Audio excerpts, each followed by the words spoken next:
Las previsiones monetarias para este 2018 se mantienen optimistas. La economía seguirá un trazado gradual ascendente que podría dejar importantes repuntes porcentuales tanto en los ciclos globales como nacionales y locales.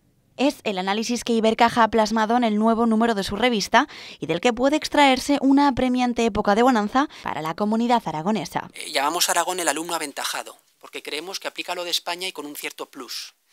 Tuvimos una gran noticia cuando el INE publicó el 3,6% de crecimiento del PIB aragonés en 2017, el mayor de todas las comunidades autónomas. El Instituto Aragonés de Estadística, que yo creo que fluctúa menos los datos trimestrales de PIB, hablaba de un 3%, nosotros el 3,1%, estamos ahí. Pero la verdad es que la economía funcionó muy bien. Los monográficos de la revista destacan que ese buen funcionamiento tiene 3 soportes. El despegue de las exportaciones aragonesas, que llegaron a rozar casi los 12.000 millones anuales, el repunte del mercado inmobiliario residencial o el descenso del paro.